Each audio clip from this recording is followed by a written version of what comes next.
Hello everyone and welcome back again to another exciting discussion and review for Fear the Walking Dead, Season 4, Episode 4, called Buried.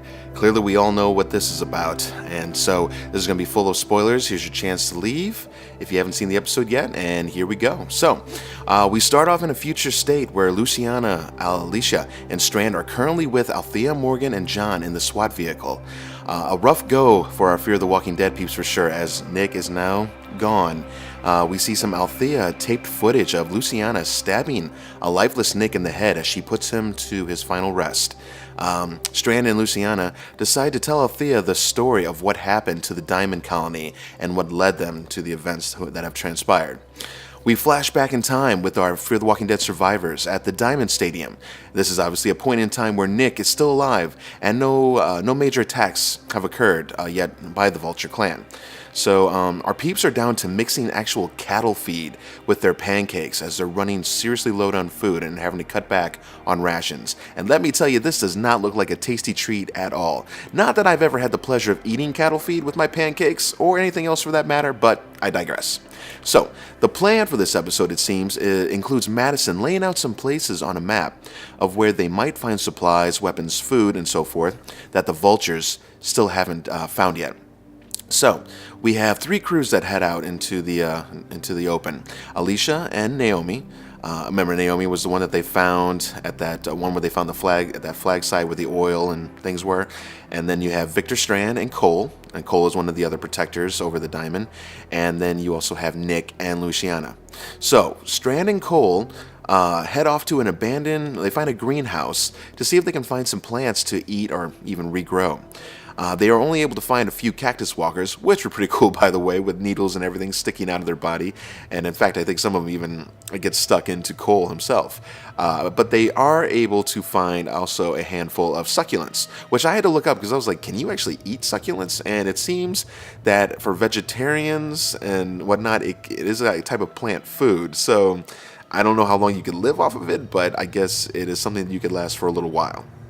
So, Strand finally takes Cole back to a vehicle that has like a month's worth of food provisions hidden and stashed for up to 2 people. Strand wants to run and offers Cole to come with him. But Cole is clearly brave and has a conscience, and he believes he just can't leave his friends behind at the diamond. So that's pretty noble and awesome. Strand luckily mans up and decides to bring back the 1 to 2 days worth of food to the remaining survivors at the diamond. So this is a good thing, but also shows another weakness and flaw in Strand as he's still living the life of the pre-apocalypse, making decisions almost as a businessman would, where you have to cut your losses and whatnot. So, Victor didn't end up telling Madison the truth. Madison was super happy when she saw the provisions, and Cole didn't rat him out either for almost running. But, I can't say I was surprised at Victor's stashing of this food away. It's totally in his character. But it does seem that, though, with every chance at running away, Victor does seem to grow closer and closer to this group. So that is a pretty cool thing, all in all. Now we head over to Nick and Luciana. As they head out to look for food, books, whatever they can find, Nick's kind of hell-bent on finding other items that, are giving people a reason to live other than just food. It makes sense, but no doubt, food should be your major priority. I mean, you guys are in deep trouble right now. No crops whatsoever. They don't have a whole lot of luck. They find some walkers, and one that actually even killed themselves. We see the slit in their wrist. Luciana has a moment of full despair, talking about how she doesn't want to end up like that. She tells Nick that maybe they should just leave, find a different, safer place to try and live. I mean, no doubt this would be tempting, but the only thing that would stop me from doing it is that, is any place really safe?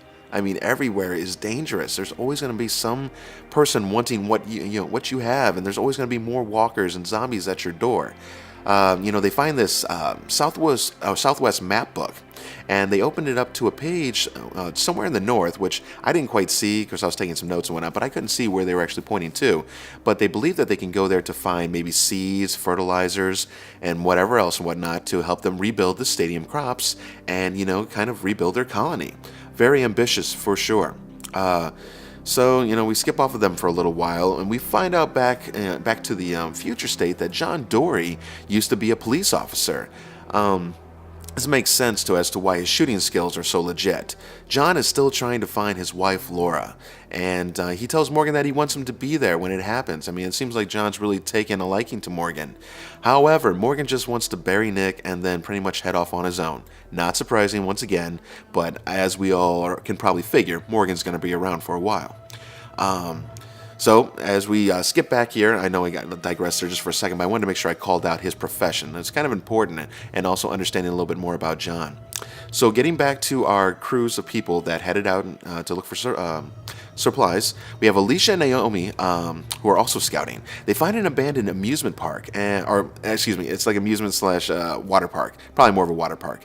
And it looks like it could have been a colony at one time, but the fences had gone down, and it looks like whoever was left ended up retreating to this high up area where this waterside landing was, way up in the sky.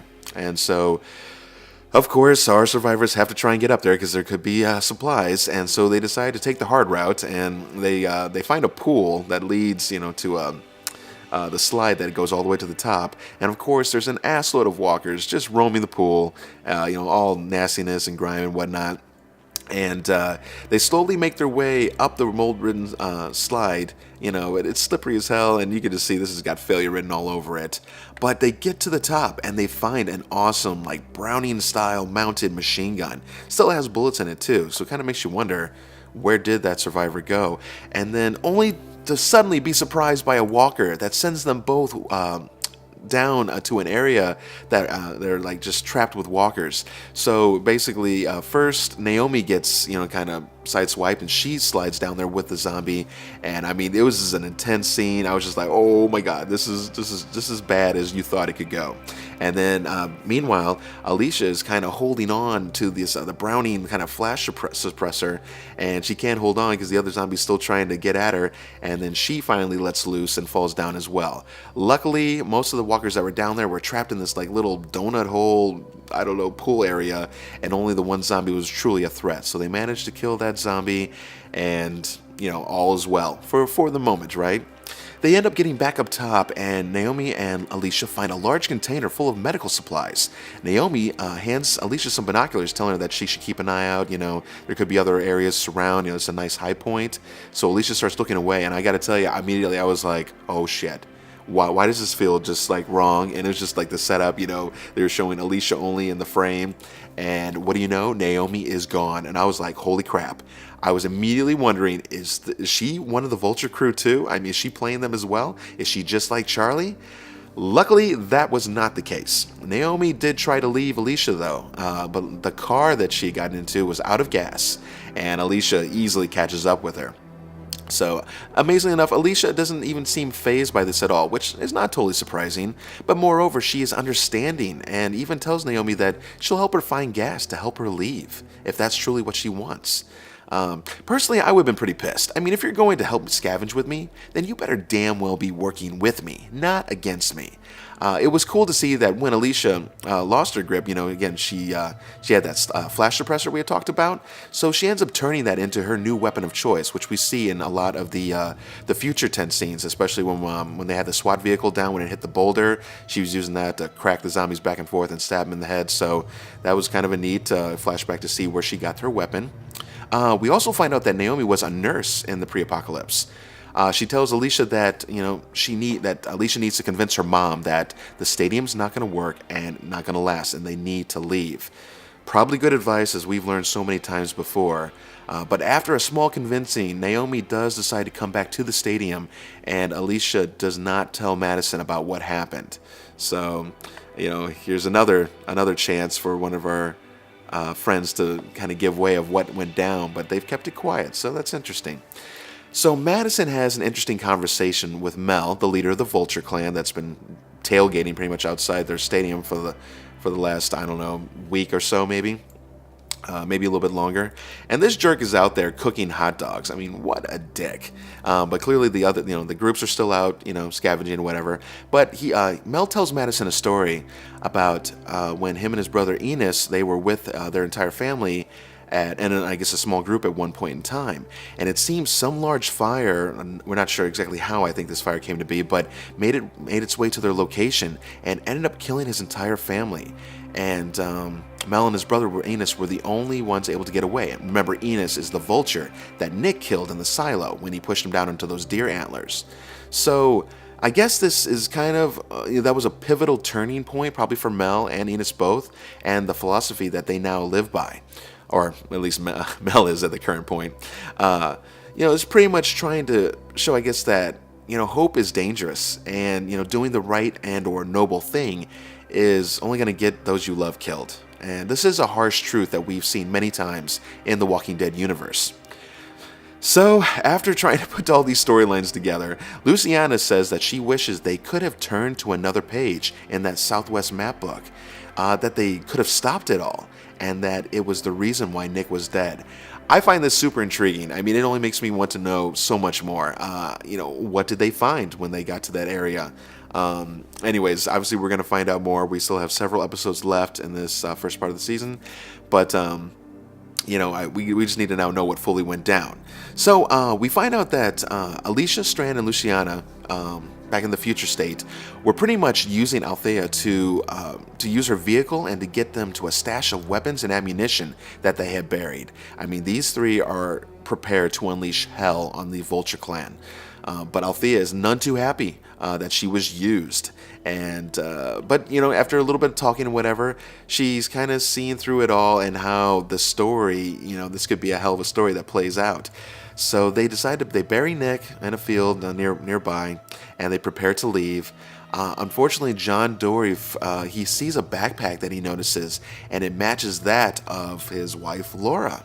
So we find out that, and by another scene, that Naomi from the diamond colony that was with Alicia is Laura. Laura is Naomi.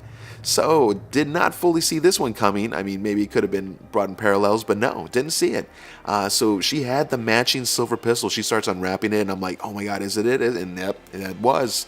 So then John is told by Alicia and the others that Naomi/Laura is dead, that she didn't make it out of the stadium when the events went down.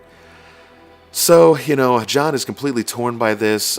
He decides not to join them, which is very surprising because knowing that the Vultures are the ones that pretty much killed his wife more than likely, why does he not want revenge? Maybe he does. Maybe he's going to go on his own. We do see that Morgan decides to stay with John. It just seems that there's been a bond there. Morgan has seen the kindness that John has, given, and Morgan kind of wants to try and return that, maybe by helping console him during this hard time. So good for Morgan. So sorry for John and his loss, no doubt. So not a bad episode overall.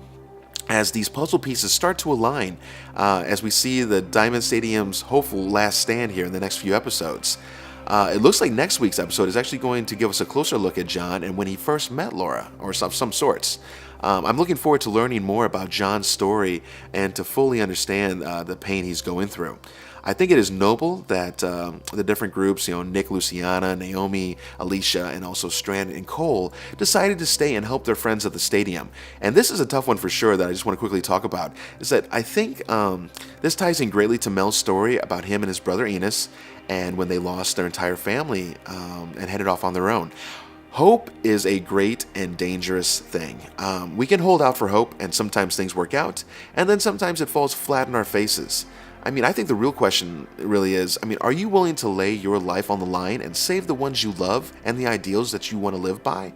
I'd love to hear you guys' comments below on this question, because personally, I would be more like Madison, or like Rick, if you will, willing to stand up and lead and not abandon the ones that I love. And most likely, I would not survive an apocalyptic world, because it seems those who have nothing to lose are normally the best survivors. It only makes sense. It is a terrible truth, but that doesn't mean that hope cannot, or like hope won't prevail. It did work for Rick. They managed to defeat the Negan and the Saviors, so it is possible. There are definitely other concepts at play here, also including vengeance. many have always said that, of course, vengeance isn't going to make you feel better, right? And of course, I'd have to agree.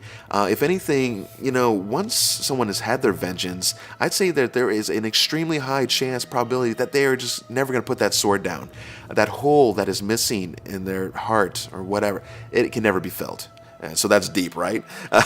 I just think that these ideas, although overplayed throughout the years in so many shows and movies and whatever, it still manages to strike intrigue and conversation because we are such fragile creatures, and so are our minds and our hearts. So, I give this episode an overall, guys, 8.0 for its directing and visual style. And I love the intro, by the way. It was kind of cool, looking like Althea's footage and kind of the messy sound or whatever. But also giving us a great setup for the future battle to come at the Diamond Stadium. I hope you all enjoyed my discussion and review for Episode 4 of Fear the Walking Dead. Please make sure to like and subscribe so you can see our future content.